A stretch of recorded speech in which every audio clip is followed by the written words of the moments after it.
با لە بابەتی هونەرە هێڵکاریەکەەوە دەست پێ بکەم کە هونەری هێڵکاری یەکێکە لە کۆنترین شێوازەکانی هونەری شێوەکاری. هونەرمەند عوسمان قادر لە ڕێگای هونەری هێڵکاری چیرۆکە تراژیدیەکانی گەلی کوردی گێڕاوەتەوە، بە تایبەت ئەوێت کەیسی ئەنفال، جینۆساید ئەمانە بکاتە هێڵی سەرەکی کارکردنی و بیکاتە شێوازێ بۆ خۆی واتوانی شێتی ئەو کارە بکات. بۆیە لە وڵاتانی ڕۆژئاواش چەندین پێشنگای تایبەت بە کار و بەرهەمەکانی خۆی کردوت. من عوسمان قادر ئەحمەدم، خەڵکی سلێمانیم لە گەڕێکی چوارباخ لەدایک بووم ساڵی 1962. لە مناڵیەوە خولیای هونەری وێنەکێشانم هەبووە. ئیتر وردە وردە خولیاکە گەورە بووە و گەشتۆتەوەی کە بچمە ناو وردەکاری خۆ دروستکردن و گەیاندنی پەیام و ئەکادمیکردنی کارەکانم بۆ ئەوەی زیاتر پەیامەکانم لە ڕێی خەڵکی توێژەر و شارەزا و ئەکادمیەوە خوێندنەوەی بۆ بکرێ و بتوانم پەیامی گەلەکەم یان ئینسان بگەێن. هێڵکاری مێژوویەکی دوور و درێژی هەیە لە سەردەمی دروستبوونی مێژووەوە. هێڵکاری ڕۆڵی خۆی هەبووە لە دایالۆگ و گەیاندنی پەیام و مەسیجەکان و لە ڕووی معریفی شەوت خوێندنەوەی زۆر بۆ کرێ لە ڕووی سایکۆلۆجیەوانێ یەکسەر دەتوانی بەی لە زەهنی بەرامبەرەکەت. هەروەکو هەموو هونەرمەندێکی تر لە گەنجەیە زۆرم حەزە کرد کە کارەکانم ڕەنگە و ڕەنگ بووە و کاری ڕەنگیم زۆرە و پێم خۆش و بەردەوامیم هەبێن لەسەرەوە، بەڵام شێوەی ژیان و ئەو قەمع و کوشتن و دێسووتان و وێرانکاریانە وای کە شێوەی ستایلیشکردنی من بگۆڕێ بە شێوەیەکە زیاتر ئەو تیمایی پێوە بێ کە باسی وێرانکاری و لەناوبردن و نەهێشتنی ناسنامەکە. جگەرە هۆکاری زۆرێک لە نەخۆشیەکانە، بۆیە ئەم بەیانیە سەردانی گوندێکەکەین کە لەو ڕووەوە گوندێکی تەندروستە. لە گوندی دەرین شێخ لە سنووری چاشکەی ئاکرێ هیچ کەسێک بۆی نییە جگەرە بکێشێک، وەک کولتوریکیشی لێ هاتووە و نەوە دوای نەوە دانیشتوانەکەی گوندەکە وان کردووەکە کەسیان جگەرە نەکێشن. بە وتەی خۆشیان نەکێشانی جگەران لە باوباپیرانەوە بۆ ماوەتەوە، ئەوان لەسەر ڕێچکەی ئان بەردەوام بوون و ڕۆشتون. ئەگەر میوانیشیان بێت ئەمە هەر یاساکە بۆ خۆیان نییە، یاساکە میوانەکە شەگرێتەوە، بۆی نییە ئەو میوانە جگەرە بکێشێت یاخود هەر نایڵن جگەرەی پێ بێت.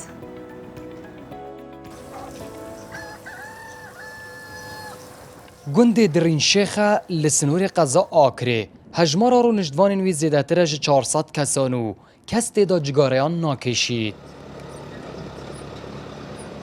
Eger bi demjimêran li dîwana wana birînî nabînî kesek cigareyê bikêşît û heta wana pêxweştîne behsa cigareyan an ku cigarkêşan bihêtin kirin ku eva henê li defwana ya bû yek keltûrek.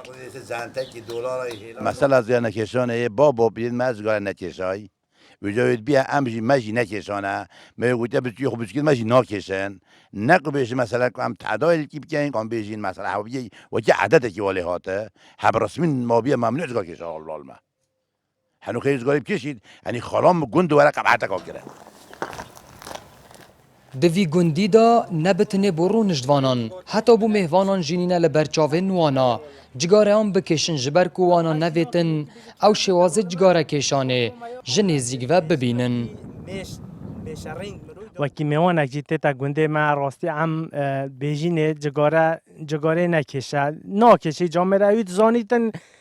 ناکێشید ئەوێ دیژە ئەم دێ بژینێ جاکێ نەکێشە هەتاڵ گوندی چێ دەرێ هەنگێ بکێشە.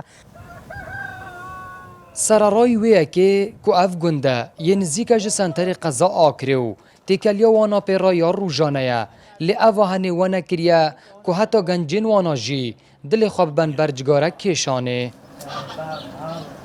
بابا با پیرت ما کسی جگاره نکشانه نیوکی عدد که ولی هات و ام جنا کشین هل بوان اگر خود یکی لال مکشو بید دل ماجی چوب بیته باز بخوت روان و بخوت راه دیکو نوی گند خراب نبید ام جگاره نکشین و یک جاریه تلا اگر خامش نکاف یاجی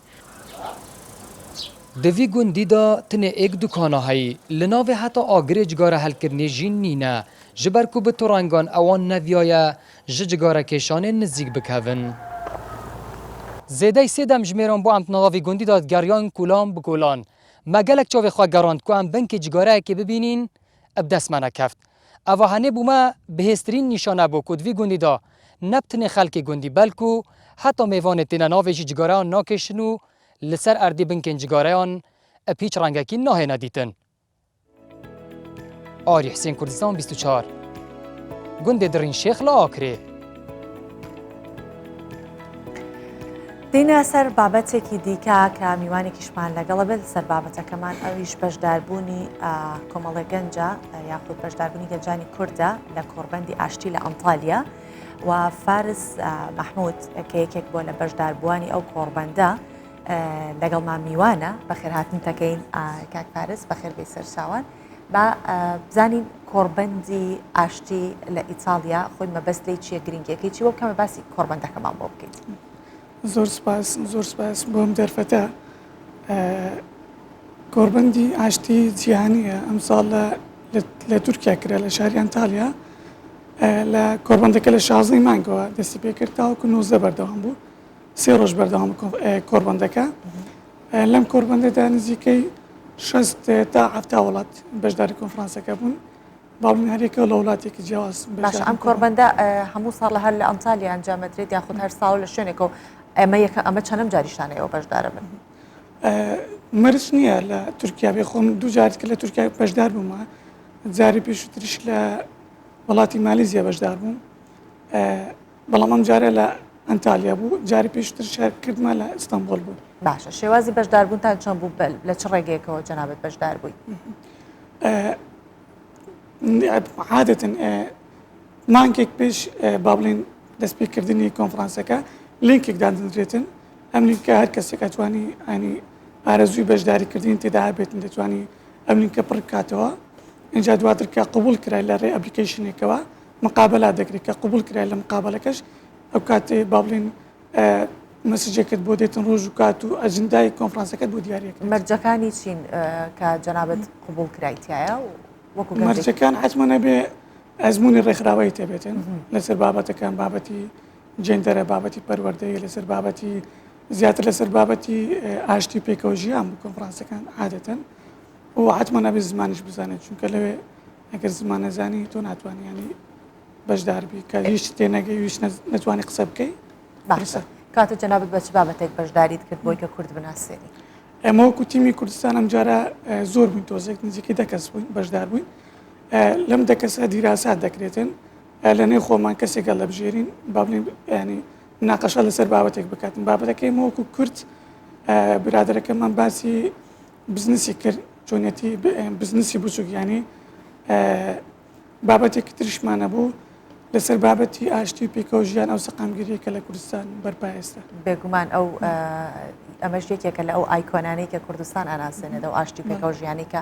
لە کوردستان هەیە جا لە نێوان ئەو 10 کەسە تەنیا یەک کەستان لە ناو کۆڕبەندەکە لە کاتی گفتوگۆکان و لە کاتی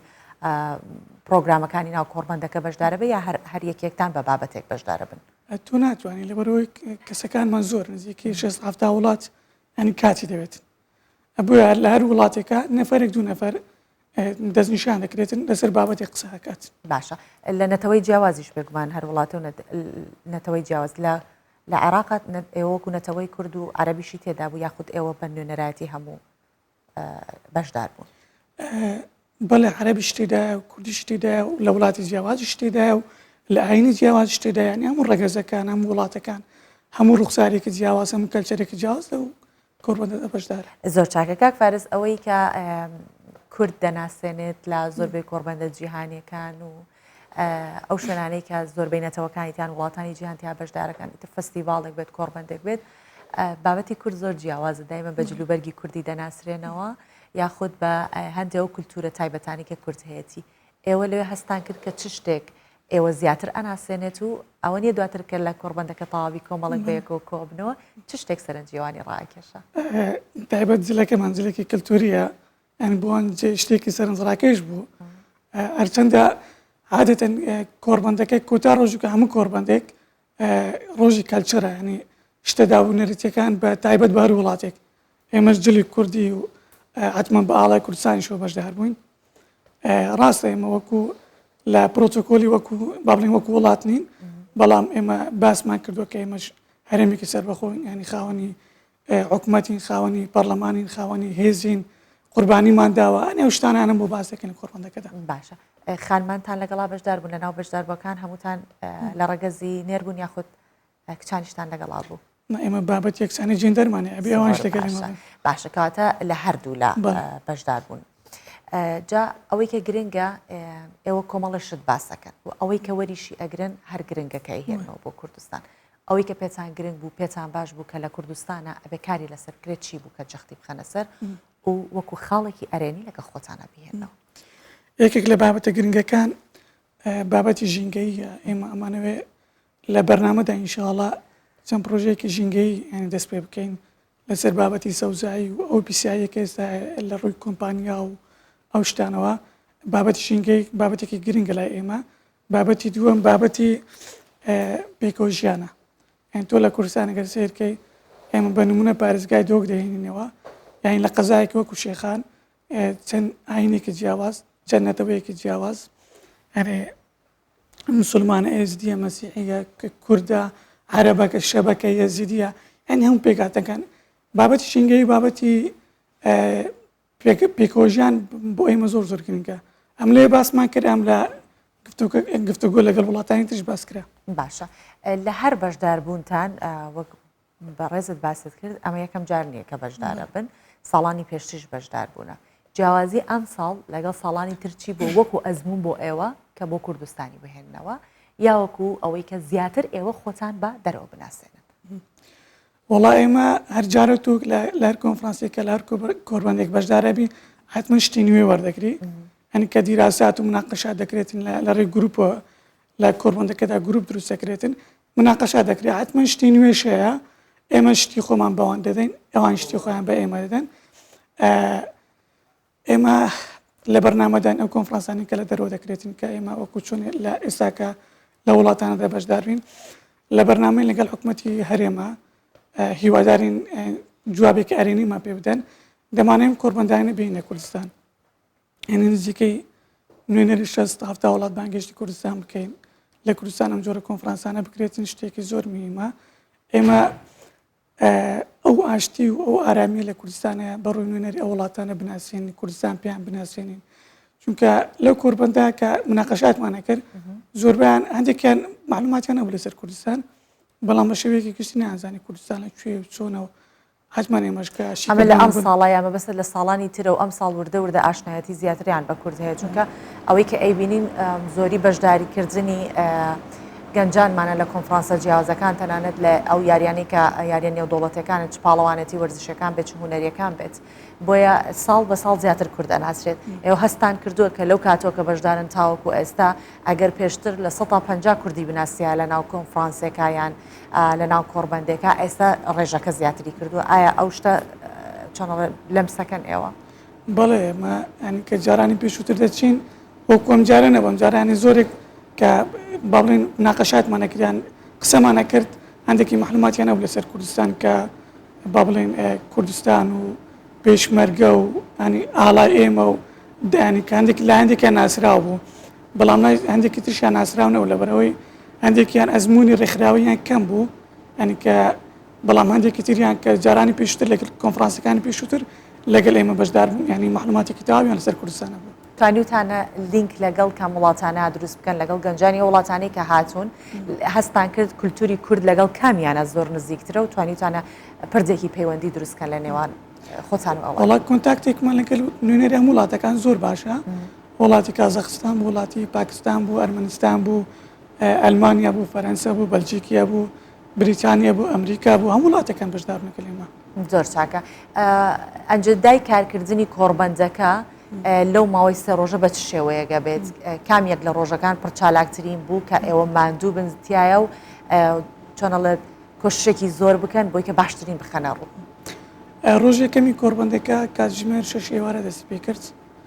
لەبەرەوەی کە بەیانی زوو هەندێک لە میوانانەی کە هاتبوون تۆزێک ڕەنگە ماندوو بوون هیلاک بن ئێوارە دەستمان پێکرد کاتژمێر 6 تاوەکو 8 ئێوارە دەستی پێکرد لەسەر بابەتی ئەو شەڕ و کوشتاری کە لە نێوان وڵاتی رووسیا و ئوکرانیا ڕوویداوە مناقەشاتێک و دیراساتێک لەسەر بابەتێکرا ڕۆژی دوێمی کۆنفرانسەکەش کۆربەندەکەش هەبوو لەسەر بابەتی کەلچەرە لەسەر مێژووی هەموو وڵاتەکانە هەر وڵاتێک باسی مێژوو خۆیان کاتن باسی وڵاتی خۆی دەکاتن ڕۆژی سێمیش لەسەر هەندێک بابەتی وەکو جێندەر و بابەتی بزنس مناقەشات دەکرێتن ئینجا کۆتا ڕۆژی کۆربەندەکە گەشتێک لە نێو هەر وڵاتێک دەکەن کە ئێمە بووی دەچین کەواتە ئێوە بەتەنیا نەچوونە بۆ ناساندنی کللتوری کوردی و بەشدار بن وەکو گەنجێکی کورد کە تەنیا لەوێ وەکو ناساندنێ بەڵکو باس دووجارە باس لە بزنس ئەەکەیت کە باستان لە هەر پرۆگرامی ئەو کۆربەندە بۆ شێوەیە کە باس لە بزنسی شاتوانی بکەیت کاتەمە جۆرێکی دیکەیە بۆ وەبەرهێنان لە کوردستان بە هێزی کار بێت یاخود بۆ شتانی کە لە کوردستانی ئەو شتێکە لەبارەی بزنسەوە بوو باستان کرد چی بوو کە سوود بە کوردستانەگەێنێت لەسەر بابەتی بزنس ینی ئەو برادرەمان کە بابەتەکە لەسەر بابەتی بزنس بوو چۆنیەتی بزنسکردن چۆن ئەتوانێت بزنسی بچووک بکەیت لەگەل هەر وڵاتێک بێت لەگەل هەر شخصێک بێت لەگەل هەر شوێن و هەر جاتێک بێتن خۆتان نمونەیەکی لەو شێوێتان هەبووە کە بزنسی بچووکتان کرد بێت و لێ باستان کرد بەوەکو نمونە یاخود تەنیا بەس باسی بیرۆکەیەک بووە کە کردوتانە ناو برادرەمان خۆی پرۆگرام مەنیجەرە لەسەر بابەتی بزنس ینی معلوماتێکی تاوتاویە بۆ خۆی ینی با بڵێ مدەربی بزنسە و برادرەمەکە مناقەشەی لەسەر بابەتە کرد زۆر چاکە باسی ئەوە شت کرد کە سەردانێکی ئەو وڵاتانە ئەکەن کە ئەو بەشداربووانە بە چ شێوەیەکەوەیە ینی چۆن باسیەوەت کردوتت دواتر لە کۆتاییە ئاشنابوونێک بۆ وڵاتانەی کە لەوێ بەشدارن بە چ شێوێک ئاشنابوون لەگەڵ بۆکو گروپ ئێمە سەردانی ئەو شوێنانە کە شوێنە گەشتیاریەکان و شوێنە کللتوریەکان لە هەر وڵاتێکە ئەمجارێکە لە مالیزیا بووین چەند شوێنێکی گرنگی مالیزیا بوو سەردانمان کردن ئەمجارێکە لە تورکیا لە شاری ئەنتالیا سەردانێکی چەند شوێنێکی با بڵێن کۆن و شوێنی گەشتیاریەکان و ینی شوێنێکی شوێنە تایبەتیەکانمان کرد زۆر باشە باسی ئەوە شت کرد کە لە پرۆژەتانە ئەم کۆربەندە بهێننە هەرێمی کوردستانەوە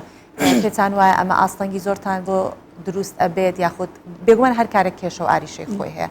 ئەوەی کە ئێستا دەستان بۆ کارەکە نەبردو بەڵام بیرۆکەیە بەڵام پێتان وایە کە تا چەند دەتوانن سەرکەوتوو بن و کۆربەندە بێنن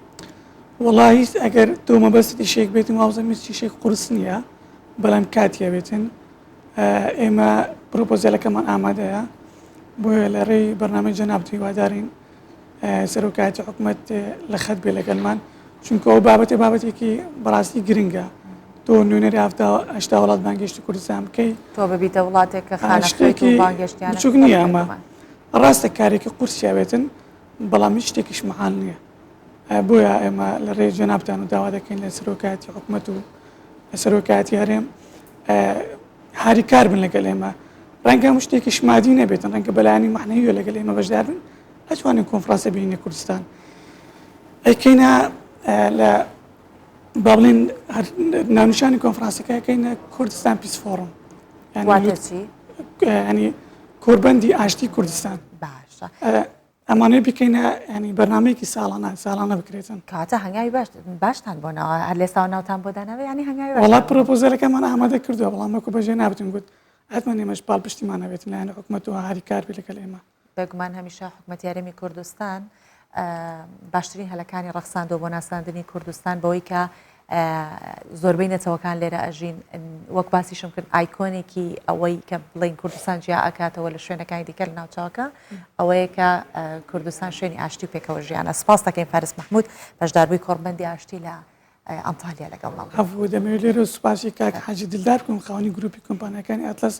کە لە زۆربەی کۆربەندەکان ئەنی هاوکارێکی باشی ئێمەیە سپاسی جەنابیان دەکەین سپاس زۆر سپاس پێ باش سلام سپاس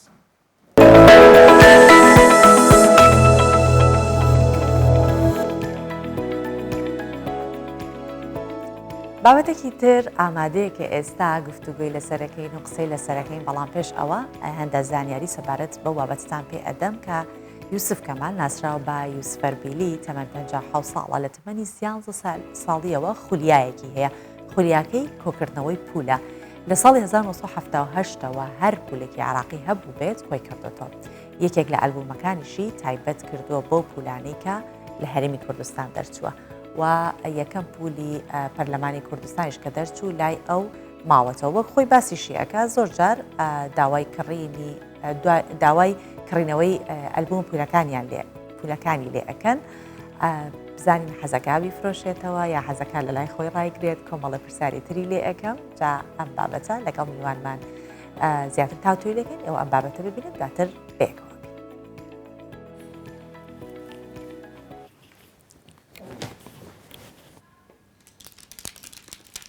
من یوسف کەماڵ مححمود بەنا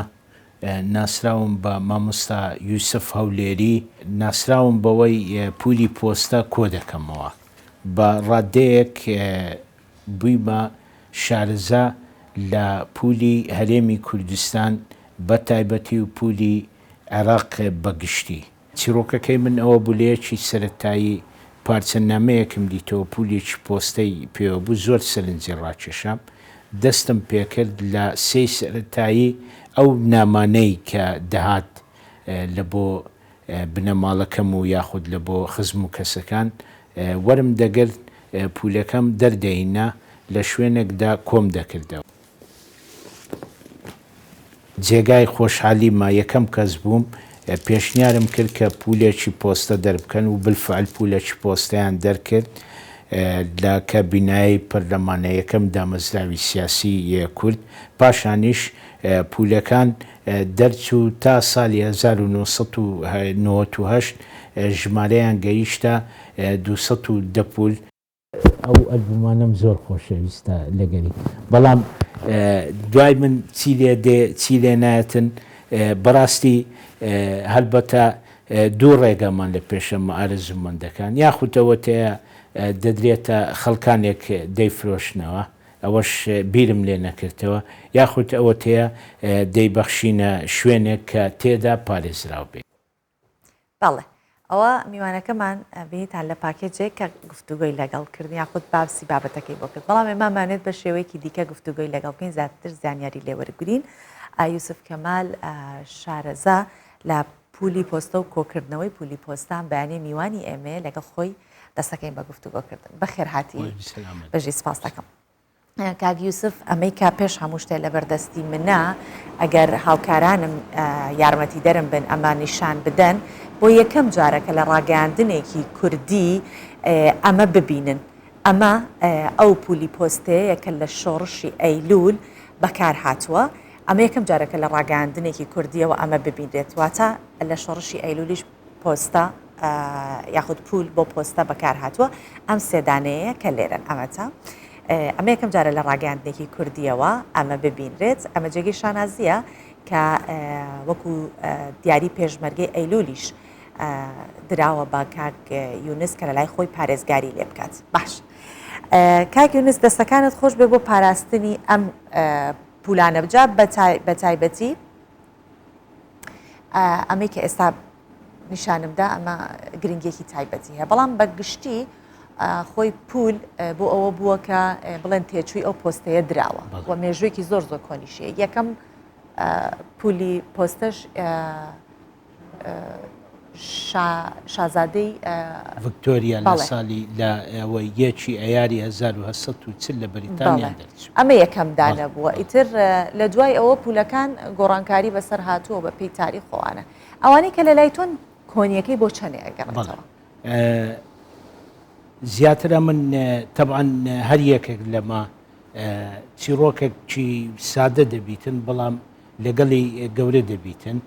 تاکو ئێستاش ببینم دێتن پۆلیەکی سەرەتایی بووم نامەکەم دیتەوە نەمزانی ئەوە نامەیە لەبەرەوەی زۆر منداڵ بووم وێنەیەکی کچکە سەرنجڕاکێشمی زۆر سەرنجڕاکێشە لە برادێکم پرسی برادێکی خۆشەویست بە هیوام مابی لە ژیانمدا گوێ لە من بی قار گوتمەوە چیە ئەمانە پرسیارم کرد گوتی ئەوە پێ دەنێن پولی پۆستە سەرنجمی ڕاکێشە تا لە پۆلی سێی سەرەتایی کۆم دەکردەوەم دەکرد تا لە ساڵی 1970 بە دەستم بە کۆکردنەوەی پولەکان کرد بە شێوەیەکی ڕەمەچی هەرچی دەکەتە دەستم پاشان کردمە کۆمەڵێک ئەلبوم بۆ نمونە ئەلبومی تۆپی پێ ئەلبومی کەسایەتی ئەلبومی پولی ئەوەکان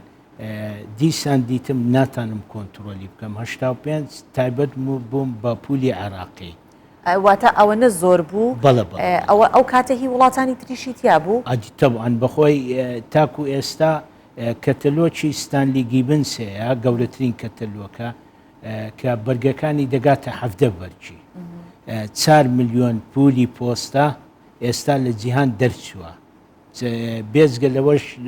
هەندێک شەیە کە دان پێنەندراوە دوایە مەسەلەن بواری ئەوەم گرتە بەرێ پولی عراق تەنیا کەوتیتە کۆکردنەوەی چۆن ئەتپاراست چۆن کۆچ ئەکردەوە شێوازی پاراستنەکەی چونکە بچووکە ڕەنگە بە گۆڕانکاری کەش و هەوا ئەویش تێک بچێت ئیتر شێوازی تایبەتی خۆی هەیە ئەو بێگومان خۆی کۆمەڵێک لە ئەلبومەکان زیاتر ئەلبومەکان سینی بوون ئەلبومەکانەوە بوو بۆیە لە ساڵی 94 گەورەترین زیانم پێکرد تقریبان زیاتر لە 160 پولەکانم هەمووی ڕوتوبەتی کێشە پولی دەگمەنیش بووم بە تایبەتی لە ساڵی ساڵی هەفتایەکان لە هەفتا هەتا 74 بە سەردەمەکی زێڕیندان دەدرێتن لە بۆ پولی پۆستەی عراقی لەبەر ئەوەی ئەمە هەمومان دەزانین لە کەش و هەوای ئاشتی هەموو شتەکان گەشت دەسێن و ئەوە دەکەن زیاتر هەفتایەکان بوو بە تایبەتیش ئەو پولانەی کە بە بۆنەی کوردی دەرچوو بوون نەورۆز و یازدەی ئازار و گوڵەکانی کوردستان ئەوەیان زۆر کاریگەری لە من کرد هەستامەوە دیسان سەر لە نوێ توانیم بەشێک لەو پولانە ئەوە بکاتن بەڵام وەچەرخانی گەورە لە ژیانمدا ئەوە بوو لە ساڵی 1992 بابەتێکم بڵاو کردەوە لە ڕۆژنامەی کوردستانی نوێ داوام کرد کە هەرێمی کوردستان وەکو هەرێمێکی سربەخۆ لە ڕووی کارگێڕیەوە لۆی هەیە پولی پۆستەی دەربکاتن ئەوە بوو وەزارەتی گواستنەوە گەیاندن بڕیاریاندا پولی پۆستەی دەربکەن بالفعلیش لە ساڵی 1993 یەکەم پولی هەرێمی کوردستان دەرچوو کە وێنەی پەرلەمانی کوردستانی لەسەر هەتا لەم ئەلبومەیە هەیە اینجا شتێک کە زۆر گرنگە ئەوەیە لە گۆڕانی حکوومەتەکانە ئەگەر حکوومەتێکە گۆڕێت حکوومەتێکی نوێ دەست بەکارە بێت پولەکە نای لێ ئەرێت سوورشارژ چونکە ڕسمی کەسەکە خەتی لێ ئەدرێت تر ئەگەر لەسەر سەردەمی مەلەک فەیسەڵ بۆ تر خەتی لێ ئەدرێت جاکە دەرناکە هەتا حکوومەتێکی نوێ دێتە هیچ پولێکت هەیە هی گۆڕینی سەردەمێ بۆ سەردەمێکی دیکە بێت بێگومان باڵێن بەشێکم بۆ نمایشکەی با لێرەوە بیبینین جا باسی ئەو جۆرانەشم بۆ بکەم یەکەم پول کە گۆڕانکاری بەسەر داهات لە پاش گۆڕانکاریەکانی چاردەی تەمووس هەربەتە من نامەوێ بڵێم شۆڕشیان کودەتا گۆڕانکاری بەسەر داهات ئێستا لەوێ مەلەک فەیسەڵی لەسەر لە کاتی گۆڕانکاریەکانە ئیتر ئەو پولە ئەگۆڕێت هەتا حکوومەتێکی نوێ پێک دێت بەست ئەو پولەیە کە لەسەر نووسرا جمهوری عێراقی بەڵێ ئەوە سوورشارژیان بێجگە لەوەش بەڵگەچیت کەشمانەیە پولەکان لە پاش تەبعاً کاریگەری شۆڕشی کورد دەمێ زۆر معنای بابلێن زیاتر لەو بابەتان نەک لەوەی کاریگەری لەسەر پولی پۆستەشە بووە پولەکانم بەردەست نییە هەمان ئەو پولانە پاشەوەی حکوومەتی عێراقی خۆی دزیەوە لە بەیاننامە یازدەی ئازار و شۆڕش بەرپا بوو کاریگەری دارایی کردە سەر حکوومەتی عێراق هەستان ناچار بوو چ بکاتن چەند پولی پۆستە هەیە لە کۆگاکانی هەمووی بینیتن بە شێوەیە کە خەتی لەسەر چای مەلک فەیسەڵ کە ئەوانە بە مستەڵەحی خۆمان ئێمە پول خوازەکان تەوان هەر لە بۆ مێژوو وشەی پول خواست جەنابی مەرحوم دکتۆر مارف خەزنەدار بەخۆی ئەو وشەیە داهێنا لە جیاتی وەی مەسەن بڵێن ئارەزومەندی کۆکردنەوەی پول خوازی لە بۆ دەرهێنا لە ڕۆی ڕێزمانیەوە ئەوەش ئەوەمان پێدەگەنیتن کە ئێمەی کوردستانی بەگشتی زۆر گرنگیمان بەوانەدا پێدنێن نەقشە و خطوط ئەو پولەیە بەهۆی کاریگەری شۆڕش و کاریگەری ئابوووریەکان و لێکەوتەکانی ئەوەش بەشێک کە دەکرێتن بەشێک بێتن لە جۆرەکانی پول کامانن ئێستا دپلاسش جۆرێکی ترە ئەمەیکە ئێستا ئێوە بخوازن باست کرد گۆڕانکاری بەسەردە و جۆری پولێکی تر هەیە کە بۆ یادگاریەکانە لە عید میلادەکانە تەمەنەکان بەخۆی پولی پۆستەی باوترینیانن دەکرێتە دوو جۆر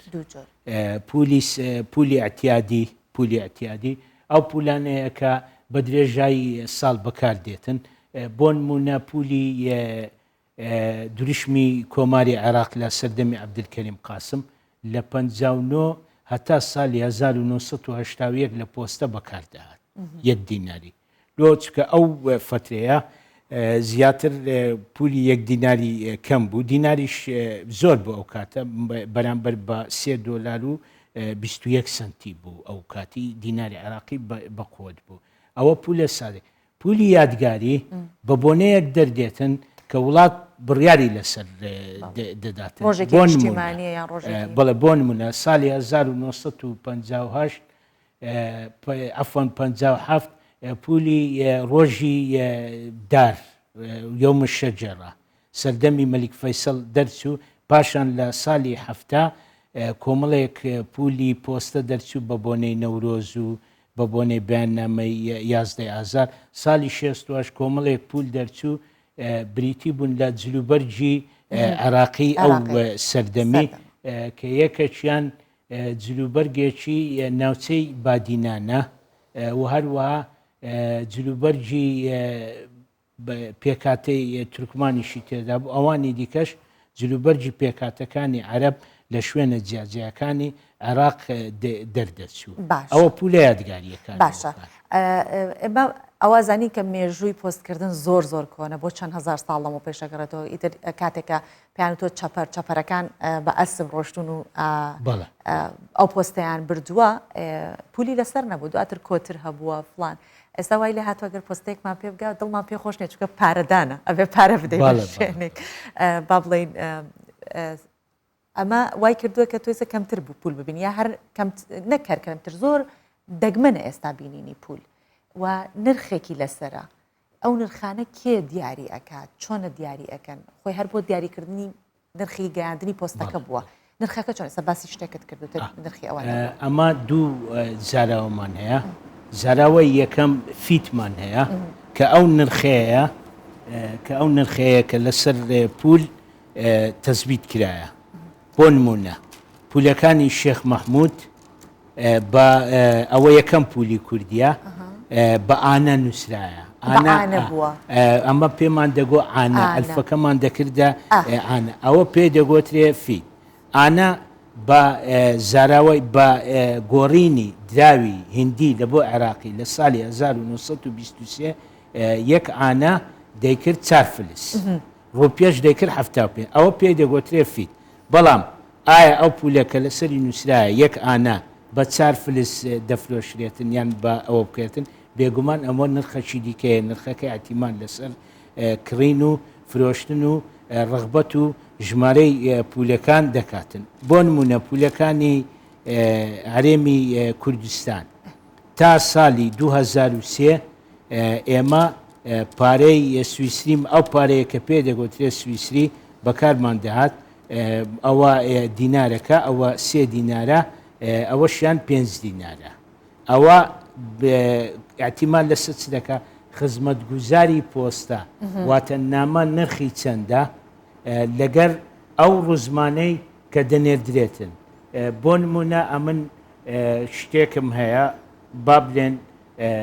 ئەوەکم هەیە دیارەکم هەیە دەمێ بینێرم لە بۆ خارج بێگومان دەبی بە پۆستە بینێرم لەبەرەوە شتێکە مادیە کە دەینێرم پۆستە دایرەی پۆستەی حکومی لەگەر ئەهلیەکان فەرقیان هەیە با بڵێن کیلۆیەکەی دادنێتن بە 25 دۆلار بای 25 دۆلار کە دەکرێتەوە پارەی عێراقی پولەکە لەسەر ڕوزمەکەی داندەدرێتن دەنێدرێتن واتی ئەتیماد دەکاتن لەسەر ئەو نرخەیە خزمەتگوزاری پۆستەکە با بە مستەڵەحە ڕۆژانەکەمان فيس باي معناها فيس بايەکە مقابلی ئەو نرخەیە کە دان دەدرێتن بەڵام کڕین و فرۆشتنی پولەکە ئەوە شتێکی دیکە ئێستا گرانترین پولی گۆیانەی بەریتانیا کە نرخەکەی عرض کرایە بە 100 ملیۆن دۆلاری کە بە شەرتە ئەوەی کە یەکەم پول ساڵی 1940 کە شاژنی بەریتانیا لەسەری وێنەکەی کراوە 1.5 پەنی بووە هەر ناویشیان ناوە پەنی ڕەش ینی لەو نرخە ئێستا بەڵێ بلاک پێنی پێنی ڕەش جا لەسەر هەر پولە مەرجە کە هینەکەشیان نووسێت نرخەکەی نووسێ وایە نرخەکەی دەنووسێت ئیلا لە حالەتێک نەبیتن مەسەن دەوڵەتە شوێکی زیمبابوێ تووشی هەڵاوسانی ئابووری بوو بۆ نمونە ئەوان پارەیان هەیە 400,000 بلیۆن دۆلار ناکرێتنە تو ئەو هەموو ڕقەمەی لەسەر پولەکەی دابنێتن نرخەکەی هەڵدەگریتن یاخود زۆر جار وڵاتەکە مەسەن نرخەکی دیاری دەکاتن لەسەر خزمەت گوزاری ئەوەکەی نامە ناردنەکە مەسەن دەرێتن نرخەکەی 500 دینارە لۆی هەیە پارەکەی ئەوەکەی نرخەکەی لا بداتن خەڵک دەچی پولی دەگری بەبێەوەی فیتەکەی لەسەر بیت باش سەرنجڕاکێشترین پول لە لای خودی خۆت کامەیە جا دواتر باسی دواپولیش ئەەکەین کامەیە دواپول بەڵێ وەڵا ئەمن وەچی باس هەمویانت خۆشەوێت بەس مەوزوعی هەرێمی کوردستان لەبەر ئەوەی زۆر با بڵێن ئاواتێک بوو لە بۆم هاتەدی بە تایبەتیش با بڵێم خۆم لە بنەماڵەیەکم مامێکم شەیدی ئەیلوولە بە ئاواتیوی زۆر جار شتەکان هەمووی لێکنە من سەرنج ڕاکێشن دەکرێتن مەسەرەن ئەو پولەکانی شۆرشی ئەیلول کە قەڵات و ئەوانە لەکنە من زۆر زیاتر سەرنج دواتر لەم کۆتاییانەشە پێم وا بێگەت چەند مانگی لەمە پێش 20 ساڵە لەمەوبەر بوو گۆمی فێڵاویش بوو بە وێنەی گۆمی فێڵاو بوو بە پول بۆ کوردستان چونکە هەر لە پرۆگرامەکەی خۆمانە باسم کرد ڕەنگە لە ئەڵمانیا نەگەیشتە دەستم ئەوە دوایین پولەکان کە گەیشت بیتە دەستم دواپول چییە؟ دواپول ئەو کۆمەڵەیە لەسەر مامۆستای گەورە و بەڕێزمان مامۆستا ئیبراهیم ئەمین باڵدار و لەگەڵ دوو زۆر لە گوڵەکان ئەو مامۆستا گەورە و بەڕێزە کە هەموو قەردارینە ئەلفوبێی کوردی دانەیە 50 ساڵ لێرەش باشی دەزانم داواکاریەک ئاراستەی دکتۆر ئالانی بکەم تکات لێ دەکەم ئەو کتێبەی بگەڕێنەوە چکە هەمومان بەو کتێبەی گەورە بووینە بڵێ ئەوە دوایین پول بوو بەڵێ سپاس دەکەین یوسف کەمال شارەزا لە پولی پۆستان بەیانێ لەگەڵمان بۆی کۆمەڵی یادگاری جوان و کۆمەڵە بابەتنەوانە کە مێژوویەکی جوانیشی ینی لێ ئەکەوێتەوە کە باسی مێژوویەکی جوان کە بە تایبەتی ئەمەیان دەستەکانت خۆش بێت کە ئەم بەیانێ لەگەڵمان بوویت سپاس دەکەم.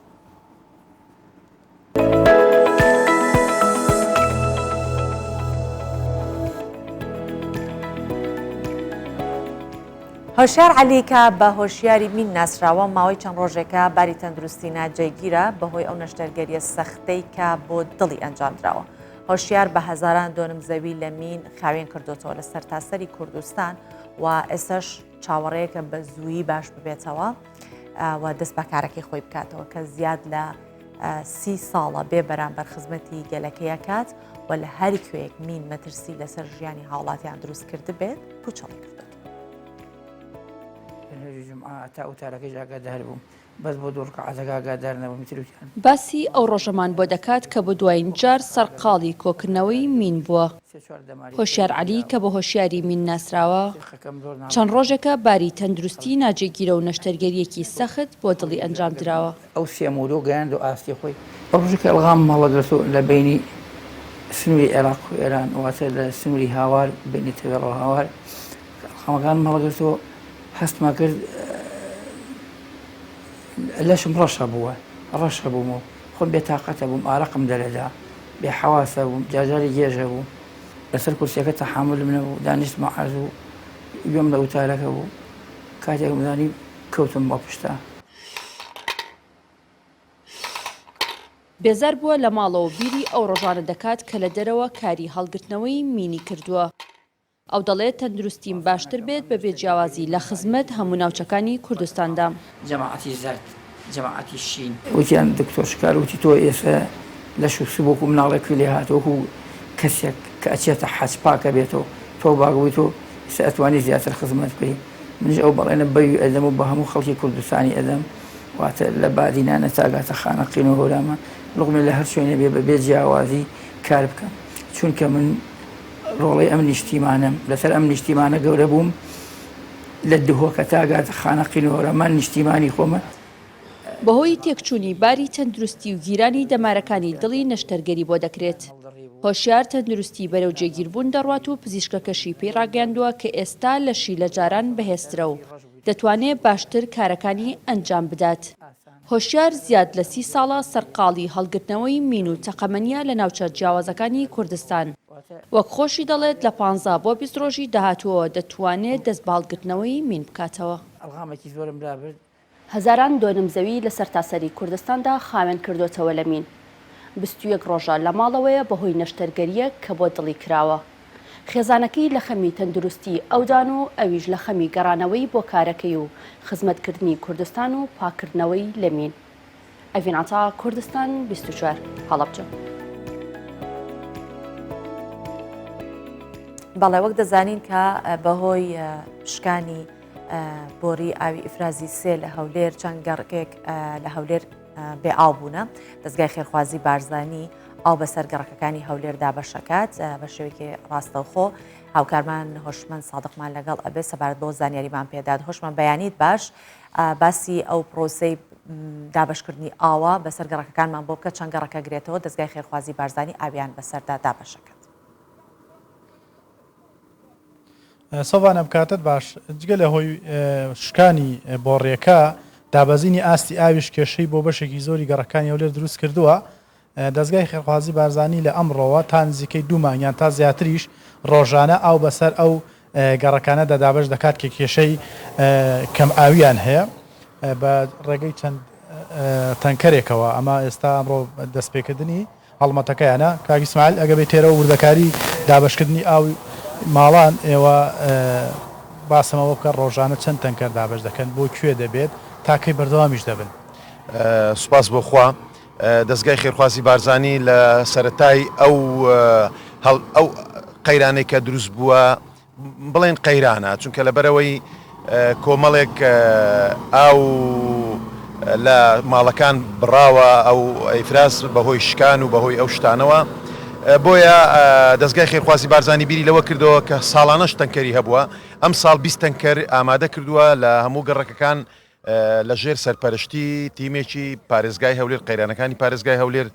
سەرپەرشتی دەکا ئێمە 20 تەنکەرمان ئامادە کردووە لە گەڕەکەکان ڕۆژانە هەر تەنکەری 25,000 لتر ئاودا بەش دەکا ڕۆژانە 3 هەتا 4 سەفەر لە بەیانی تا ئێوارە لە ماڵان ئاو یانی لە گەڕەکەکان دەگەڕێتن. مەسەلەی بەردەوام بوون بەردەوام دەبین هەتا خەڵکی هەولێر پێویستی بە تەنکەرەکانی دەستگای خێرخوازی بارزانی ئێمە بەردەوام دەبین ئامادەشین لە خزمەتیان دابین بە شەو بە ڕۆژ بە جومعەبی عوتڵەبی ئێمە هیچ بە هیچ جۆرێک پشوشمان نەبووە لە سەرەتای دەستپێکردنی و هەڵمەتە ڕۆژە 20 تەنکەرە هەر تەنکەری پتر لە 3 تا 4 سەفەر دەکاتن لەبەرەوەی شەمعەکانی زەختیان لەسرە خەڵکە چیتکەش هەیە دێتن دەیباتن بۆیە ئەگەر نادەتوانین لە بەیانی تا ئێوارە چەندی پێمان بکڵێ سەفەر دەکەین. سوپاس بۆ بەڵێ سەڤان ئەوە زانیاریەکان بوو کۆماژەی پێدا ئەوان بەردەوام دەبن لە دابشکردنی ئاو بەسەر ماڵاندا و تەواوی ئەو کاتانەش کە پێویست بێ ئاو دەگەێنە ماڵەکان بەردەوامیش دەبێت پرۆسەکە. بەڵێ سپاس دەکەم هۆشمەند پەیامەکەت گەیشت. بەڵێ ئێستا پێکەوە دەچینە زاخۆ و لە زاخۆ سەبارەت بە بریندارانی بردومانەکەی پەرەخ لە ڕێگەی فڕۆکەخانی هەولێر و کە دەنێردرێنەوە ئێستا ئەو بریندارانە لە زاخۆن بەڕێ دەکرێن بۆ هەولێر لەوێ شۆ دەگەڕێنرێنەوە. ئیسلام یوسف هاوکارمان لەوێەوە لەگەڵمانە کە زانیاریمان سەبارەت بۆەوە پێ ئەدات. ئیسلامم کاتت باش شێوازی گەڕانەوەی ئەو بریندارانە بە شێوەیەکە بێت و بارودۆخی تەندروستی ئەو بریندارانە چۆنە؟ بله دیاره بریندارن تو بارانا پرخ 26 بریندار بون کو جلای ڕێبەریا سەخلەمیا زاخۆ لە نەخۆشخانە تانگاڤیان هاتنە پێشوازیکردن و چارەسەریان پێویست بۆ هاتی نەکردن جوان زدەتری نەح کەسان ژ نەشتەرگەری بۆ هاتەبوونکردن چار نەخۆش اش بوی نەخۆشخانە تانگاڤیال دووکی هاتبوون ڕەوانەکردن پشتی باشبوونە ڕەوشەوان هەشت نەخۆش هەشت بریندار دە ناوە نەخۆشخانە دەمابوون ئیرو چار جوان و ڕەوشەوان باش بوویە بڤی ئاوایی هەر بریندارێک و ئەمبولانسەکە تایبەت بۆ هاتیە دابینکردن بۆ کۆ بۆ فرۆکەخانە نێودەوڵەتیە هەولێرە بێنەوە گواستن و ژوێرێ بۆ ناو کەسوکارێن خوا بێنەوە گواستن وەکە ڕێبەرێ سەخلەمیە زاخۆ بەحث لێت کرد ئەو دە ڕۆژێکێ لە دەڤەرێن خوا دە نەخۆشخانەیان دامینن بۆ کۆ چاودێریەوان بتەکردن و پشتڕە ڕەوشەوان گەلێک باشە دێ بۆ ناو کەسوکارێن خوا ئێنەوە گواستن دکتۆر شاکر عەبدوڕەحمان ڕێبەرێ سەخلەمیە زاخۆ بخوات گەلمدایە دکتۆر ئەف چار نەخۆش ڕەوشەوان باش بی ئێدی دێنە ماڵ ڕەوانەکردن بۆ ماڵ و چەند نەخۆشن الدفوة ماين روشوان شوان هش عمليات جورا جور هات بين انجام دام النخوشخانه زاخو یا گشتی پیشکا تنگاویا شوان افریقا 4 دینه روانه کردن بو مطار هولره شویر بو مطار هولره راسن بو بغداد روشوان هر 4 اوتینه روانه کردن گلک باشه محتاجی بس روزه که چاودریا نوجدارانه با اعاده تقييم حالتوان ان شاء الله وجد بزيترين وقت جهن كسو كارن خو الجلوان هر 4 اوتینه روانه کردن 4 کسین دی وکی مرافق دلگلوان چن بغداد دمینم تنه 4 کس الناوندانه خوشخانه زاخو یا گشتید بن چاودیریان وجداران ده او جهتا نو کراوشوان گلک باشه محتاج روزه که آن روزه دینه کو اعاده تقییم حالت روان لسر داخازیان اوان و 4 سریا خل زاخو تمام کن باشه دکتر اف 4 گوده چن اونیت کو نشترگری بهاتیه بله هر 4 نشترگری جورا جور بهاتی نکرنه یکشوان فتح باطن بی یکشوان بتر بی یه دیجه عملیات جورا جور بی نتیجه شظیه و بریندار بینه دکتر اگر کورتی برسوان بدی و گود حتی نو کشه بریندارم و تو بارانت و نخوشخانه ده هنه خلکی زاخول بره بکو و ناز بکن او چاو بود اكيد بشتي طباران هندك كسو كارن وان نافدا نبين شكو هندك بتني هاد بين لدست خوشي الخلق زاخو كين كو تشتكي انسانيه باش ويا روجه انجام داش همي كسو كارا هبين كو روجانا 5 حتى 6 كسات هاتين خوبخشين بوان بكين وهبين مسع عائله 4 عائله هبين كو حتى نو كاجي چاف دي يوان تذكرنش لا خلق زاخو اول نشانه انسانیتی هم زور سپاسی آوند کنه و چطور که موقفه که چجارانه تجبیر کنه دست خوشی کارمند تندرستی حمیت کن امبولانسات کن پشکا تنگاویات کن